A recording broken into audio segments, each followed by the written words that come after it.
Eu vou gravar e depois eu decido o que faço com essa gravação. Contudo, como eu lhes disse, é, a gravação não vai ser disponibilizada a não ser unicamente que todos participem ao vivo, né? Então, não tem como, não vou, no momento, enviar essa gravação, disponibilizá-la ainda. Então, unicamente a possibilidade de participar do minicurso é ao vivo. Estou gravando porque eu já perdi um bocado de coisa que eu fiz online, aberto, e a discussão foi muito boa e eu acabei perdendo. Então, eu não vou cometer mais esse erro. Então, o minicurso Caminhos da Análise, ele surge justamente dessa tentativa de acender em vocês essa luz acrítica, que gente crítica é diferente de gente chata, né? Existe essa grande diferença. Ser crítico não é ser chato não é ser crítico. Então, isso é um ponto assim pelo qual nós já partimos. Eu subdividi o minicurso em 4 aulas. A primeira delas, nós vamos falar sobre entrevistas preliminares e ou, as demais sobre os passos da análise. Então, começando já esse nosso encontro de hoje, eu vou usar algumas citações dos livros que eu já lhes enviei, né, que está no grupo, então vocês podem ter acesso lá. É, eu quero começar com a citação de Freud, que está na página 122, no texto sobre o início do tratamento. É uma página depois do início do texto.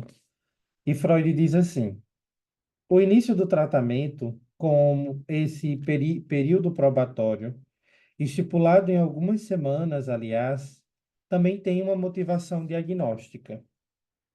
Muitas vezes, quando estamos diante de uma neurose com sintomas histéricos ou obsessivos sem manifestação excessiva e de curta duração, ou seja, justamente aquelas formas que seriam vistas como adequadas ao tratamento, precisamos dar espaço para nos questionarmos se o caso não corresponde a um estágio prévio de uma chamada esquizofrenia ou parafrenia e que depois de um período breve ou mais longo, evidenciará um quadro ainda mais claro.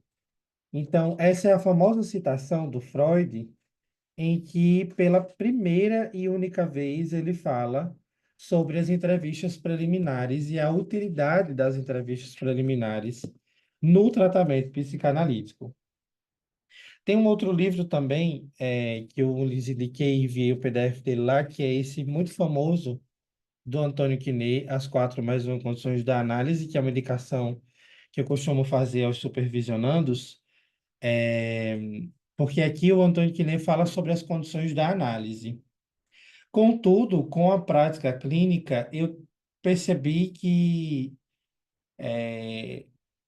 acho que, não sei se o Antônio Quinet pudesse retratar sobre esse livro, tem algo do mito nessas condições da análise que ele coloca. Porque não dá para fazer um checklist das condições da análise para manejar o paciente ou indicar o divã ou uma possível entrada em análise. Então, não tem como você fazer o checklist da condição sintomal, da condição diagnóstica, da condição de retificação subjetiva, para que o paciente entre em análise. Então, me parece que essas condições que o Antônio Quinet coloca é uma resposta à ânsia do campo psicanalítico de uma ideia a respeito das entrevistas preliminares. Porque Freud fala sobre entrevistas preliminares uma única vez nesse texto sobre o início do tratamento. Lacan, né, que é onde nós vamos pensar o contexto das entrevistas preliminares, pensa também uma única vez, na verdade ele fala uma única vez sobre entrevistas preliminares na segunda lição do seminário sobre o saber do psicanalista. É um seminário que não está traduzido em português, não há edição ainda pela editora Zahar, você só consegue encontrar pelo site da Stafelar. Mas para quem tem interesse de ver Lacan falando uma única vez sobre entrevistas preliminares, É nesse momento do seminário sobre o saber do psicanalista, que é na segunda lição de janeiro de 71, uma coisa assim, a primeira e única vez. Então, ambos os autores, a quem nós tanto temos uma relevância no campo psicanalítico, tanto Freud como quanto aquele que nós estamos interessados e em torno disso que nós nos reunimos hoje, não se preocupam em falar sobre entrevistas preliminares. Então, fica-se uma responsabilidade para nós pensar quais são as condições para uma entrada em análise. E o Antônio Quiner responde a essa provocação com esse livro. Mas não só ele, como também o Bruce Fink, nesse famoso livro aqui de Introdução Clínica à Psicanálise Lacaniana, quando também ele fala da utilidade das entrevistas preliminares para o trabalho de análise. Mas, Humberto, o que seria as entrevistas preliminares? O Antônio Quiner, ele coloca nesse livro as quatro condições da análise, dizendo que a condição, ele parafraseia o Lacan no seminário sobre o saber do psicanalista, a condição para uma entrada em análise é as entrevistas preliminares. Mas o que são as entrevistas preliminares? E eu acho que quem vai responder isso é a Colette Solé, em um livro que eu não enviei para vocês, porque eu só lembrei dele depois, mas eu acho que alguém já compartilhou no projeto Lacato, esse livro aqui, A Querela dos Diagnósticos. Tem ele em PDF, eu vi alguém compartilhando um tempo desse no Lacato. Se alguém tiver e quiser compartilhar comigo, compartilhe com os demais. A resposta do que é uma entrevista preliminar, a meu ver, quem dá é a Colette Solé. Porque nesse livro, no primeiro, é um seminário que ela dá em Paris, em 2004, 2003, 2004. E ela começa por dizer que a demanda que chega para a análise e a demanda que chega para a psicoterapia não tem diferença. É a mesma. O mesmo transtorno de ansiedade que chega para o terapeuta é o mesmo transtorno de ansiedade que chega para o analista. Não tem diferença. Então, divulgar que você é psicanalista não vai fazer com que a demanda que chegue a você seja específica para análise. Já ouvi muitos analistas dizendo, Alberto, mas ele não tem demanda de análise. E, de fato, nenhuma demanda é demanda de análise. Quando não é demanda de amor, é demanda de reconhecimento, nos casos de neurose. Então, em nenhum momento você vai encontrar de um paciente, ainda que ele venha de uma análise anterior, uma demanda de análise. A demanda vai chegar em estado bruto. Eu gosto de fazer uma analogia a como a demanda chega até você, como uma pedra, um grande recorte de mármore. E esse mármore ele vai servir para você talhar uma escultura, como é feita na Roma Antiga, na Grécia, em toda a Itália. Em todas as imagens, por exemplo, uma imagem belíssima, a Pietà, ela não é uma imagem esculpida em uma única peça de mármore. Mas antes de ser aquela imagem, ela chega em um grande pedaço de mármore, em estado bruto. Então, não acreditem ou não achem ou não esperem que a demanda que vai chegar para você no consultório vai ser essa demanda bonita de análise. Porque parece que o psicanalista ele não trabalha quando nós acreditamos nisso. Que o paciente ele vai chegar e ele vai falar do que lhe interessa, né? E ali já vai haver uma demanda analítica. E não vai haver, né? Me permita desiludi-los, mas não existe uma demanda pronta para análise. A demanda é um pedido que não é feito, formulado em parceria com o analista. Então, isso é importante de ter em vista, né, de ter em mente, que a demanda analítica, ela não chega pronta, ela chega à disposição para uma formulação em parceria com o analista. Nas variantes do tratamento padrão, que é um texto do Lacan, ele chama o analista de parceiro, e ele ainda diz que o analista completa o sintoma do analisante, né? E o que é que ele quer dizer com isso? Não é que o sintoma ele seja não é que ele seja incompleto. Não é que o sintoma é incompleto. O sintoma, ele tem a sua estrutura, né? E na ordem daquilo que falta para a análise, porque o sintoma na vida não falta. Mas no que tange a análise, é preciso que esse sintoma ele esteja lascado, né? E lascado nos termos de tirado lascas. Porque é nesse buraco que falta o sintoma que o analista entra completando e há uma possibilidade de uma entrada em análise. Então, uma entrevista preliminar, ela está longe de ser uma entrevista de emprego, onde você vai interrogar o seu analisante ou aquele que se candidata à análise. Ele vai falar sobre tudo, sobre todos, e vocês fazem uma escuta desordenada. E aqui nós chegamos, na lógica lacaniana, que em Lacan nem se sustenta a ideia de associação livre, nem muito menos de atenção flutuante. Né? Para quem não sabe, esses são conceitos freudianos. E isso fica muito mais claro para quem tem dúvida e precisa de uma referência para estudar mais sobre isso, no seminário 5, que é quando Lacan inaugura, né, anteriormente na Carta Roubada, a ideia e o conceito, né, a introdução ao significante. E no seminário 5 ele aprofunda isso, dizendo que, na verdade, nenhuma associação é tão livre assim. E que, na verdade, nenhuma atenção ela é flutuante. Porque se você flutua no discurso do paciente, você não consegue se deter sobre aquilo que é importante. Né? O que é que quer a atenção flutuante do Freud? Que você fique ali à espreita, escute tudo, considere tudo e, em algum momento, reconsidere alguma coisa que foi dita. No Lacan, no seminário 5 mais precisamente, quando ele parafraseia a psicopatologia da vida cotidiana do Freud, ele deixa bem claro que o jogo dos significantes, ele não está lá na fala do paciente. Quem aponta, quem marca o significante no discurso é o analista. Então, uma entrevista preliminar em Lacan de um analista que apenas escuta é um tratamento que não vai se destinar a um trabalho de análise. Isso é muito claro. O analista precisa operar nas entrevistas preliminares porque só por essa operação é que o sujeito ele vai conseguir formular uma demanda de análise.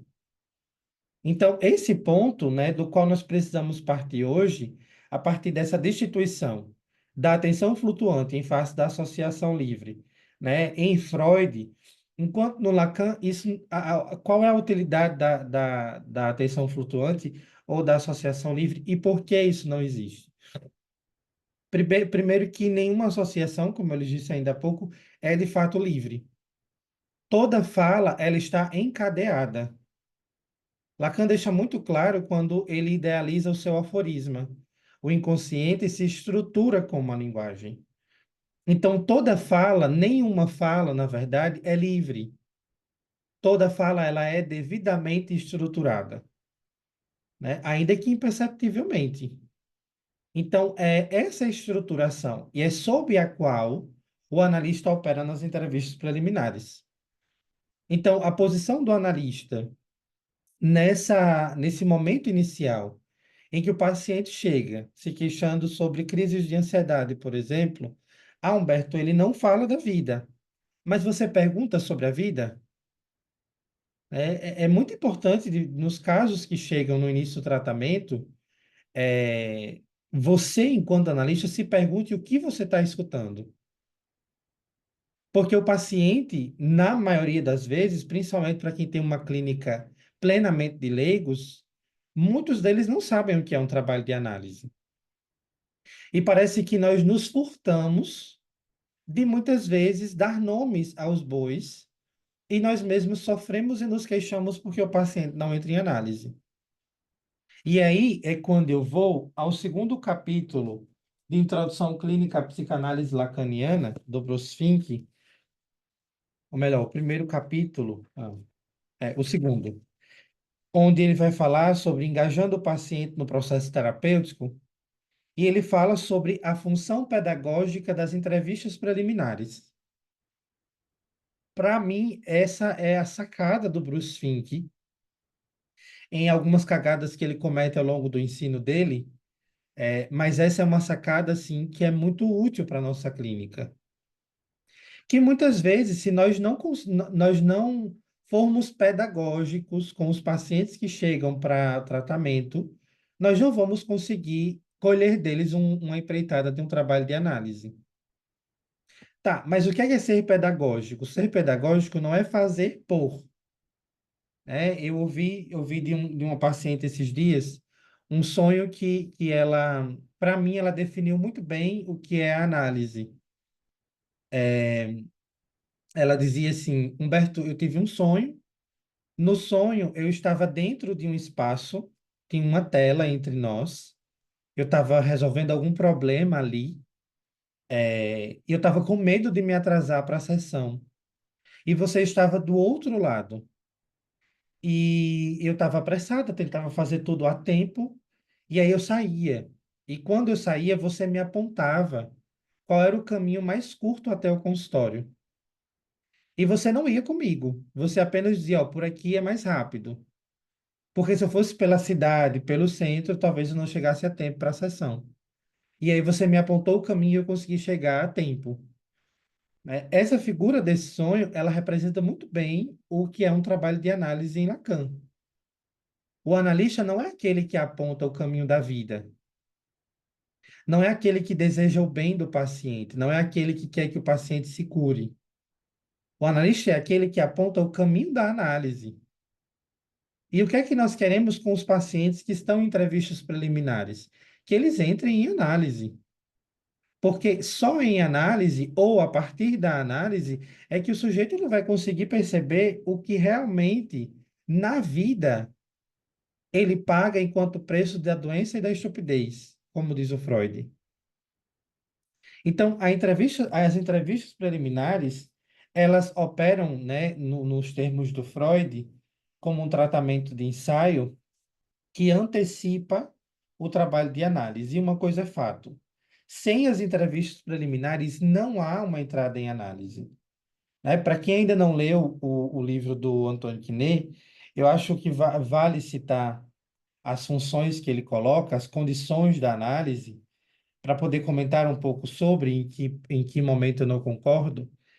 Ele elenca quatro funções, que é a função transferencial, a função sintomal, a função diagnóstica e a retificação subjetiva. Né? Para quem ainda não leu esse livro, ele coloca essas quatro condições da análise. E o que é que ele quer dizer com isso? Que para que o paciente, o sujeito, entrasse em análise, o analista precisaria identificar qual era a estrutura, né, em que estrutura ele está estruturado, o sujeito, se há a transferência, qual é o sintoma ou o significante do sintoma, é, se há função sintomal, diagnóstica.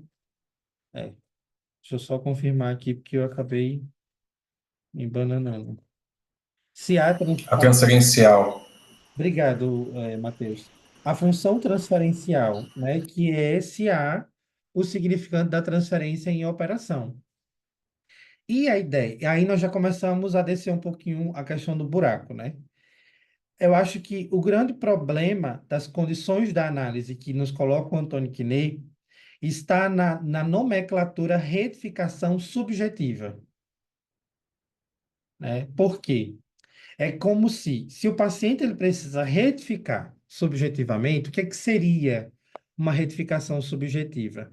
Seria uma mudança de posição, quase sempre que o paciente consiga se deslocar daquilo que ele está se queixando. Isso seria uma retificação subjetiva. Eu gosto de reler esse livro do Antônio Quinet à custa de duas condições. E eu acho que são essas as condições das entrevistas preliminares da entrada em análise, que é o significante da transferência e uma questão acerca do próprio sintoma, né? Eu acho que enquanto condição para análise, nessa construção acerca do ensino de Lacan, Lacan não estava preocupado se havia um diagnóstico, porque o que é que nós entendemos por uma entrada em análise? A ida para o divã. Nós somos muito afobados, né? Porque é bonito manejar um paciente para o divã. É chique usar o divã pela primeira vez, né? É interessante fechar a câmera. Mas a entrada em análise, muitas vezes ela não se dá na ida para o divã, ou como condição para a ida para o divã. Muitas vezes nós indicamos o divã ao paciente para que haja uma movimentação discursiva e uma entrada em análise. E esse é o ponto, né? A forma como o Antônio Quinelli vem trazendo que as entrevistas preliminares elas se pautam em dois tempos: o instante de ver e o momento de concluir, e o tempo de compreender fica para o tempo da análise. Aqui há um grande equívoco, porque os tempos do inconsciente de Lacan, eles não operam no sentido cronológico. Então, não é possível marcar que as entrevistas preliminares seriam o instante de ver e o tempo de concluir, o momento de concluir, e a análise seria o momento de compreender, né? O tempo de compreender não tem como, porque esses tempos eles operam no sentido lógico, então são síncronos. Então, é importante ler, por isso que eu dizia para vocês no início, fazer uma leitura dos autores contemporâneos com uma certa crítica, porque muitas vezes nós levamos em conta que, Humberto, eu ainda não sei qual é o diagnóstico desse paciente, mas você só vai saber depois. Você não precisa saber agora. O mínimo que você precisa ter em mente é se trata de uma neurose, de uma psicose ou de uma perversão. A pergunta de milhões que cabe a qualquer caso clínico: há ou não a afirmação da castração simbólica? Então, a condição da entrevista preliminar é para que você saiba principalmente se há ou não a afirmação da castração simbólica. É você investigar o caso ao ponto de saber se ali houve ou não a castração simbólica enquanto operação. Não interessa, vamos fazer bonitinho, né? Vamos montar o roteiro. Porque se fala tanto em roteiro, mas se monta o roteiro nesse livro aqui. Vamos lá. Tem transferência? Tem. É um checklist, né? Tem transferência? Tem. Tem diagnóstico? Tem. Tem sintoma? Tem. Tem retificação subjetiva? Tem. Mas a análise em Lacan, ela é feita de retificação. E o que seria uma retificação, né? E aí seria mais interessante, em vez de nós lermos retificação subjetiva, é mais interessante, numa proposta do Seminário 5 do Lacan, lermos retificação discursiva. E o que seria isso? Né? Seria a lógica lacaniana que nós mais temos dificuldades de entender, que é justamente o ponto de a presença de uma ausência. Para o paciente sair de casa, ele não precisa sair de casa. Para o paciente sair do casamento, ele não precisa terminar o casamento. Existe uma saída que é simbólica. E é a isso que nós damos o nome de retificação discursiva. Retificação subjetiva teria muito mais a ver com uma mudança de comportamento. O paciente, ele tem vício em pornografia, né? Eu já ouvi muita gente me procurando porque tem uma clínica com pacientes homens que lidam muito com a pornografia, com a masturbação, enfim. Isso é um assunto para um outro momento. O que é que seria uma retificação subjetiva? Paciente não pratica mais a masturbação, né? Então, a custa de uma retificação subjetiva seria uma mudança de comportamento. Só que uma análise, ela não se presta a querer uma mudança de comportamento. Porque uma mudança de comportamento, uma terapia cognitivo-comportamental opera muito bem. Se nós seguirmos nos termos de você já pode levantar a mão? Pode, pode, Augusto, esqueci de dizer isso. Pode sim. É, se nós levarmos essa coisa de que o paciente ele precisa mudar de comportamento para entrar em análise, nós vamos estar praticando terapia e não psicanálise. O que o paciente precisa para uma entrada em análise, na verdade, é uma questão sobre a vida que ele leva. É igual o texto que eu escrevi e publiquei no Instagram. É como receber o analista num dia em casa em que tudo está bagunçado. O analista vai aos cômodos que você deixa e ao final ele olha para você e pergunta: é aqui que você mora? E em vez de o paciente só escutar o eco dessa pergunta, o paciente vai e se pergunta: é aqui que eu moro? Não é aqui que eu moro. E a partir disso a coisa começa a mudar. Então, o que está no princípio de uma análise não é uma retificação subjetiva, não é uma mudança de comportamento, é uma questão sobre o próprio sintoma. Porque a coisa mais difícil do neurótico é questionar a própria vida que leva. Isso é o mais difícil de formular, né? E é por isso que leva-se tempo. Vamos ouvir a questão do Augusto. Fica à vontade, Augusto.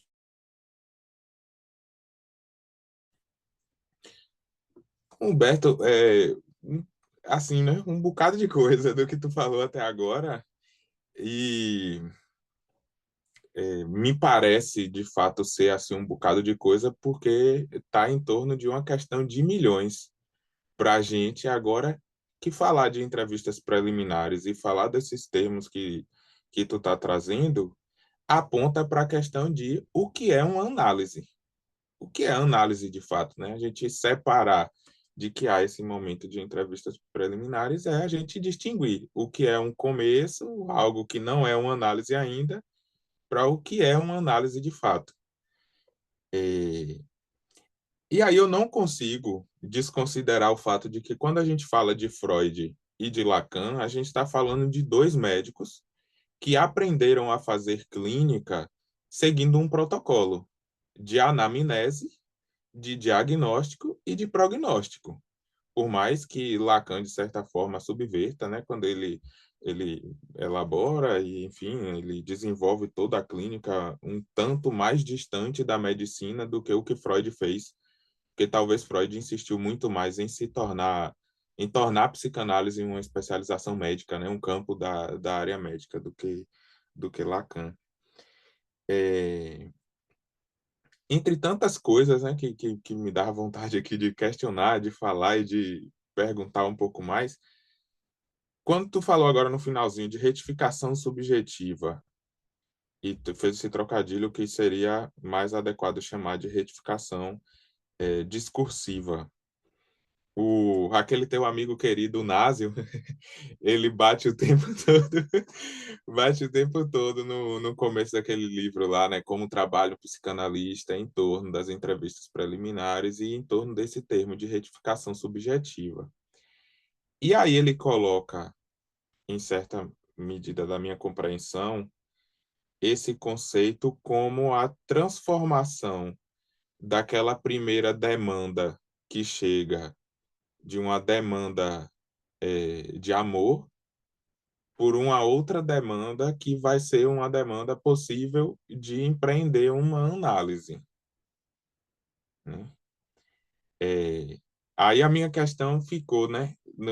Quando tu colocou, distanciou-se disso, da minha compreensão do que tu colocou como retificação subjetiva. Eu fico na dúvida, claro que o termo subjetivo para mim ele, né, depois da explicação ficou bem consigo distinguir que não cabe necessariamente que como que a gente vai retificar a subjetividade de uma pessoa. Retificar o discurso, talvez seja possível, mas retificar a subjetividade em si, não. Mas nesse termo dessa aproximação que eu compreendi de Inácio, faz sentido dizer que essa retificação subjetiva seria transformar essa demanda que chega para qualquer tipo de terapeuta e vai ser elaborada uma demanda de análise junto com o analista, né? O paciente e o analista vão elaborar essa demanda e seria isso a retificação discursiva. Ótima questão, Augusto. Obrigado por ela. Essa sua pergunta a respeito do que é uma análise é a pergunta que Lacan tenta responder nos 27 seminários. né? Ele faz o seminário um e sustenta e arrasta essa questão pelos 27 seminários. O que é que nós fazemos quando fazemos análise? É a pergunta de Lacan, né? Que ele interroga a ele mesmo, né? Ao próprio ensino, mas que ele não chega a uma conclusão. Porque uma análise, como ele bem coloca ainda no seminário um, é a experiência do um. Então, o que é uma análise para você é diferente do que é uma análise para mim. E aqui está a possibilidade de existir enquanto sujeito de linguagem, enquanto fala ser. Que uma análise vai ser o que é para cada um de nós. É por isso que essas condições colocadas como condição para uma entrada em análise, ela não funciona, ela fracassa. Porque não funciona para todo mundo. Tem casos de pacientes que você vai indicar o divã para ali apostar numa entrada em análise. Tem outros pacientes que vão entrar em análise sem precisar ir para o divã. E quando eu digo para o divã, é a indicação mesmo do desligue da câmera ou de deitar no móvel. Então, a proposta de Lacan é justamente relativizar essa proposta da medicina incidida pelo Freud, né? E acerca da sua questão a respeito do Násio, é, né, dessa mudança, o que é uma demanda de análise? É uma questão acerca da vida que se leva. Eu vou abrir aqui o quadro e eu vou pedir para vocês deixarem o mouse estabilizado no canto da tela, tá certo? Por gentileza, só para eu poder utilizar esse dispositivo só para construir em grafo o que é que eu estou tentando dizer para vocês. Para quem não teve na aula sobre o grafo do desejo, eu lhes indico assistir essa aula que está no YouTube para entender melhor o que eu vou construir agora. Mas eu vou tentar construir a lógica das entrevistas preliminares dentro do grafo do desejo. Claro, Matheus, pode sim. Deixa eu só terminar essa explicação, caso você queira usar o microfone. Eu vi também que tem uma questão da Sara e eu já respondo. Isso aqui é o grafo do desejo em Lacan, que é construído ao longo do seminário 5, 6 e concluído no texto A Subversão do Sujeito. Aqui Lacan coloca o M de Moix inicialmente, depois ele muda toda essa logística, tá? Porque isso aqui é a célula fundamental. Coloca o S de A aqui, que é o significante do outro, mas o interesse agora não é nos elementos do grafo, mas principalmente aqui nesse segundo andar, onde está a famosa e mais tatuada pergunta do campo psicanalítico, que é o que voio. O que voio é aquela famosa pergunta traduzida do italiano para nós, que é o que queres? As entrevistas preliminares, se nós pudéssemos localizar no grafo do desejo, ela está nesse momento inicial do grafo, nesse primeiro patamar do grafo do desejo. Por quê? Aqui no primeiro patamar do grafo, você sabe quem é o pai, quem é a mãe, quem é o irmão, quem é a irmã. Você sabe qual é o contexto de vida desse paciente, quais são qual é o eu ideal desse paciente, qual é o ideal de eu que ele tem a respeito dele, quais são as construções da infância, né? Então, nas entrevistas preliminares, convém saber dessa história do paciente, porque é nela onde você vai saber ou poder hipotetizar uma possível afirmação ou negação da castração simbólica. Então, sem escutar o paciente, você não consegue fazer nada. Então, o que é que está em jogo nas entrevistas preliminares? E aí, eu acho que esse elemento é muito bom para pensar.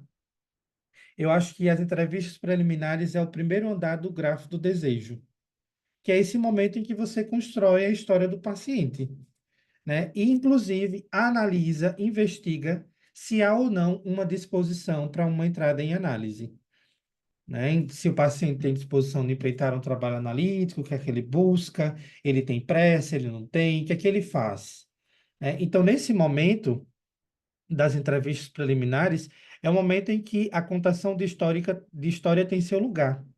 Contudo, a escuta das entrevistas preliminares não é uma escuta passiva, onde você senta e escuta o paciente. Por isso que eu não concebo uma análise onde o analista ele vai permanecer em silêncio toda a sessão, todo o tratamento, né? Aqui, numa construção mais elaborada do grafo do desejo, Lacan coloca o objeto voz, que ele vai chamar de pulsão invocante. E a pulsão invocante como necessária à construção do grafo do desejo. Então, sem a operação vocal do analista, não há uma entrada em análise, porque não existe autoanálise. Então, esse momento como um momento das entrevistas preliminares. E aqui, chegar a resposta, a elaboração para a sua pergunta, Augusto, nós teríamos a entrada em análise, né, que seria justamente o momento em que o analista, tendo questionado da primeira até a 30ª sessão de entrevista preliminar, o que é que o paciente quer da vida, ele chega para a análise e diz: Humberto, eu fiquei me perguntando o que é que eu quero da minha vida, né? Eu venho aqui, reclamo tanto, faço tanto isso, mas eu não estou fazendo nada, né? A vida está a mesma, nada mudou. E aí é nesse momento onde você marca. Vamos ficar por aqui até semana que vem. Esse é o momento adequado para uma ida ao divã.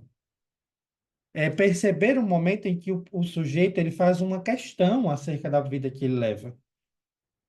E essa formulação dessa questão não é feita sem o analista. Você não vai conseguir que o paciente sonhe se você não opera. Os sonhos produzidos em análise são efeitos da operação analítica. Isso é muito sério, né? Os atos falhos, os xistes, o próprio sintoma em análise é efeito da operação do analista. Então, o paciente sonhou, trouxe para a sessão, você precisa escutar o que da sua operação ressoa ali, enquanto material onírico, porque ele só não foi produzido à toa. Mesmo sabendo que o sonho é só um sonho, que o charuto é só um charuto, toda intervenção, toda excansão, toda interrupção tem um efeito analítico no discurso dos nossos pacientes. O paciente chega e diz, não, basta eu não sonho. Mas tem que sonhar. E depois dessa pergunta, o paciente começa a sonhar. Não é mágica, é operação na cadeia simbólica, né? Enfim.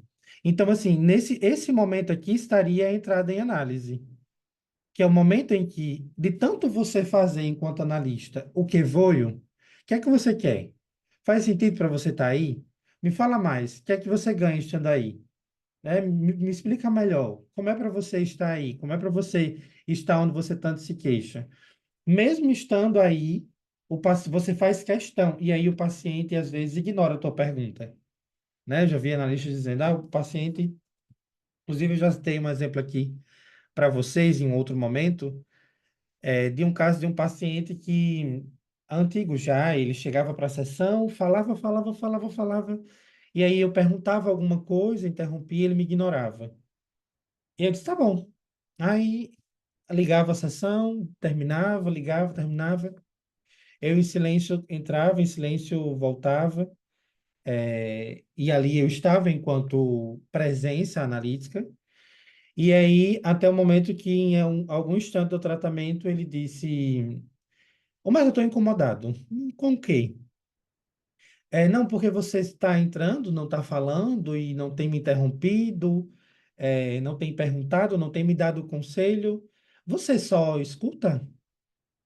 Aí eu disse: fulano, já faz um tempo que você só fala. Você só fala?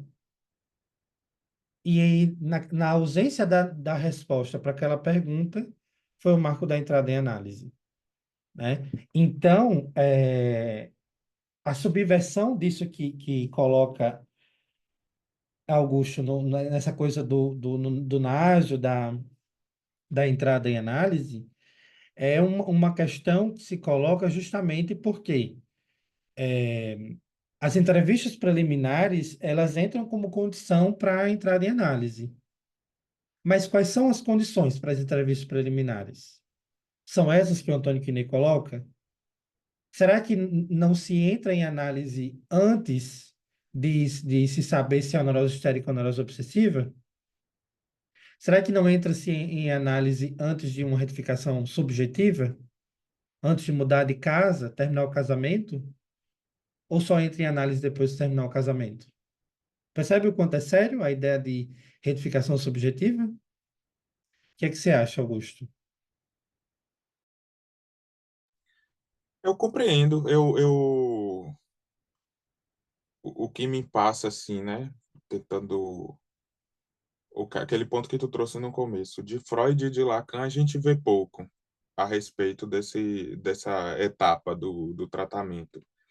E todos os outros autores que se propõem a comentar sobre psicanálise, sobre os fundamentos da técnica psicanalítica, debruçam metade do começo dos livros deles sobre entrevistas preliminares. O Bruce Fink mesmo, ele vai falar, né, que a entrevista preliminar ela pode durar 3 sessões a 1 ano e meio de terapia, de acompanhamento, né? É, enfim, o que a gente muito ouve no o que, por exemplo, né, eu percebo da obra de Freud a respeito desse momento, vai se falar muito no sentido de recomendação ou não. E talvez isso se perca um pouco depois de Lacan, porque em Freud era muito marcado de que a psicanálise era um tratamento a ser empreendido aos neuróticos e não aos psicóticos. E Lacan, ele faz uma outra formulação a respeito disso, e pós-Lacan a gente tem uma outra possibilidade, onde a recomendação já não passa necessariamente a ser uma medida de segurança ou não para o paciente, quando a gente vê muito isso em Freud, né? De ser um perigo empreender em certas pessoas. Então, as primeiras entrevistas precisam que a gente perceba a estrutura para ver se vai colocar ou não, e talvez após essa anamnese já se empreenda um tratamento de análise ali no conceito de Freud do que seria, né, estar um paciente em análise.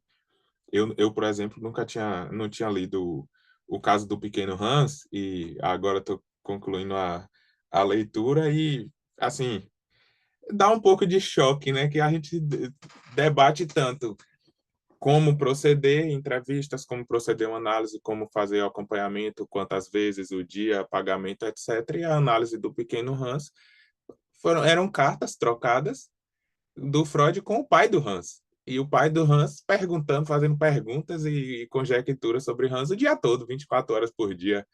E aí a concepção de Freud também do que é análise em uma situação como essa, né? Enfim, acho que tá fazer igual o vídeo que tu colocou, né? Eu tô lendo aqui agora para compreender depois.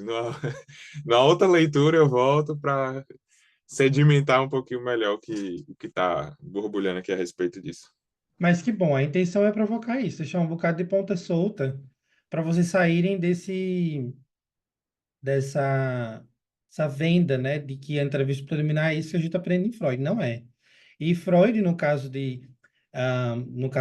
do pequeno Hans, é a Super Nanny, né? Ali é muito claro, a Super Nanny em ação, né? Que acompanha 24 horas por dia e dá o checklist do dia a dia do menino, enfim. Mas seguindo, tem uma questão aqui da Sara. Humberto, essa retificação discursiva seria a mudança, o afrouxamento no sentido dos significantes da cadeia e como se lida com o sintoma e a alienação do outro.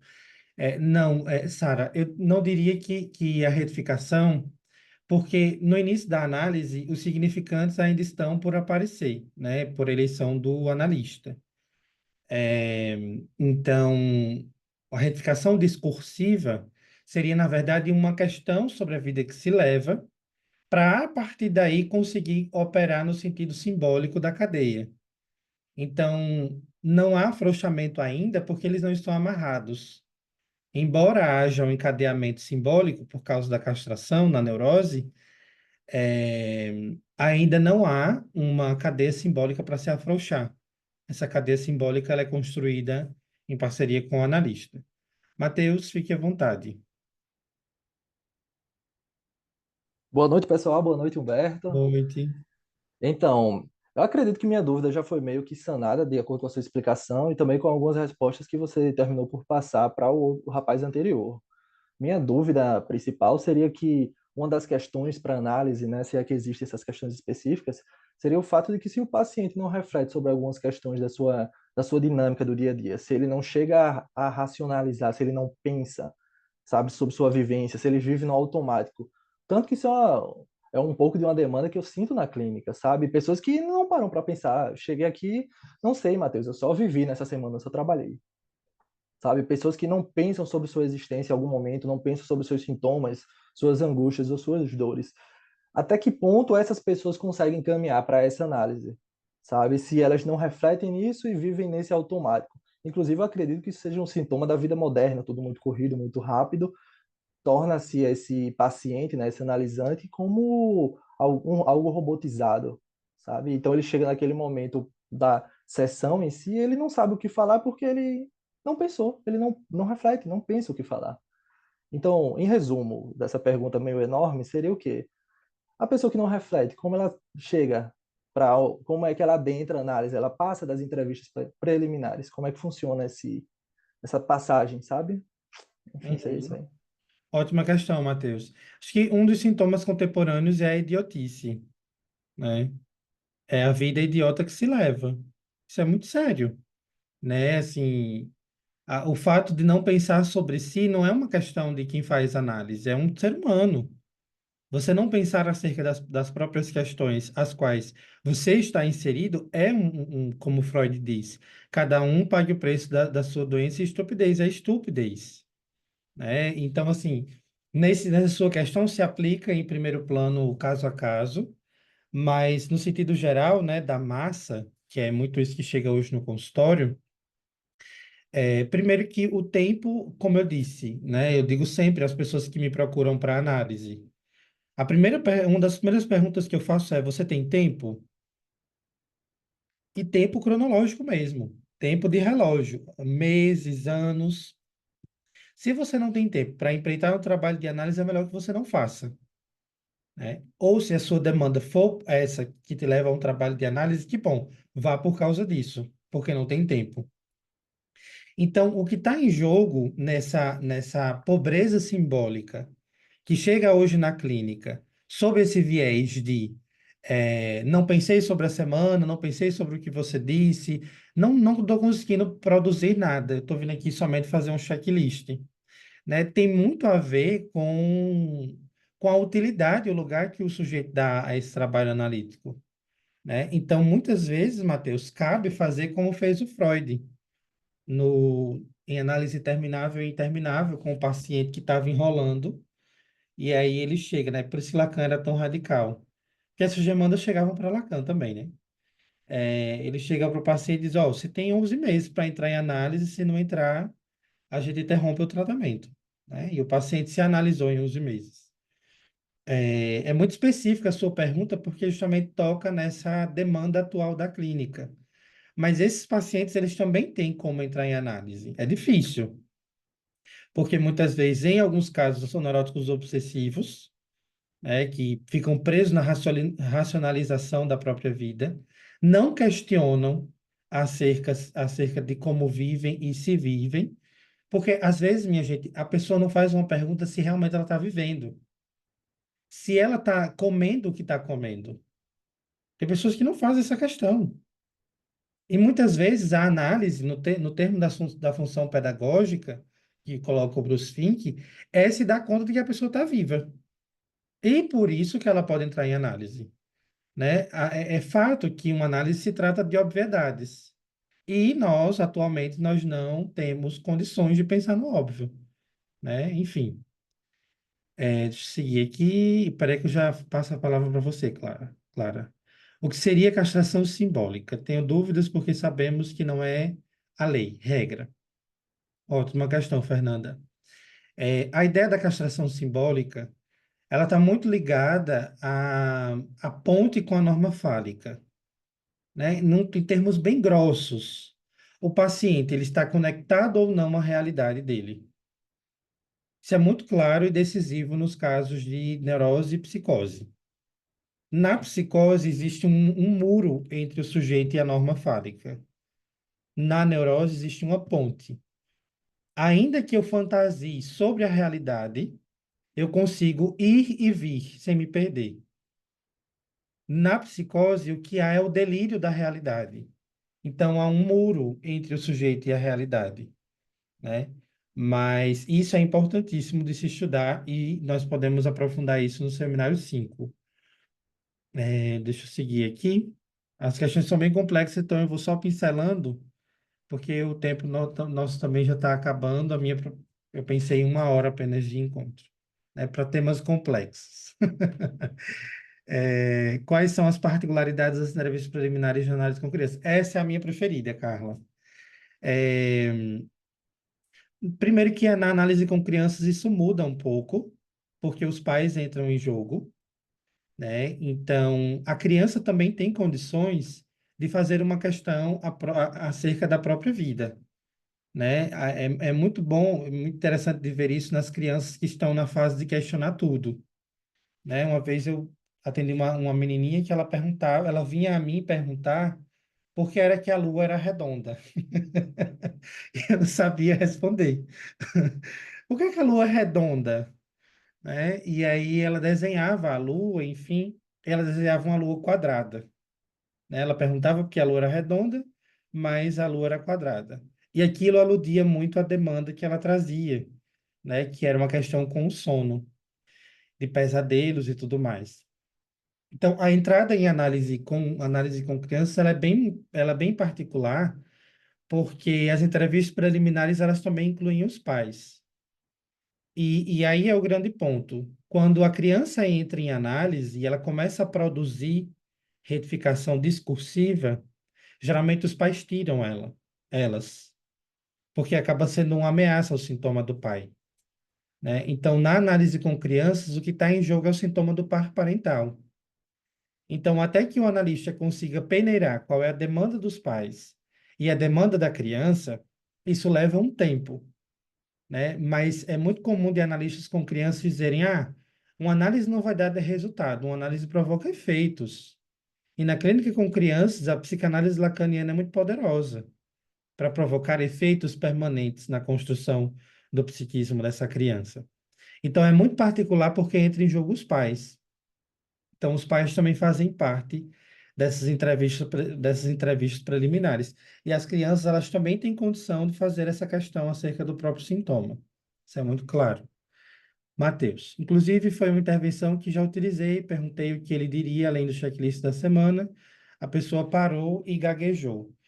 Às vezes, o checklist da semana é como a pessoa consegue dizer da própria vida, né? Então, assim, eu sou muito da galera que escuta o checklist. Então, o checklist tem algo para ser escutado. E aí cabe muito ao analista não bancar o mileriano e suportar esse checklist. Até que o paciente chegue e diga: Ó, Humberto, eu tô vindo aqui só falar da semana, né? Ah, é, fulano, você fala só da semana. Você gostaria? Tem mais alguma coisa além da semana? Às vezes isso é o ponto para entrar em análise. É quando a coisa se esvazia e a pessoa se questiona se tem outra coisa para ser dita, né? Acho uma questão bem importante perguntar sobre o tempo, porque muitos procuram quinzenal já de início, ou seja, não tem tempo e nem desejo. Talvez. Talvez, Fernanda.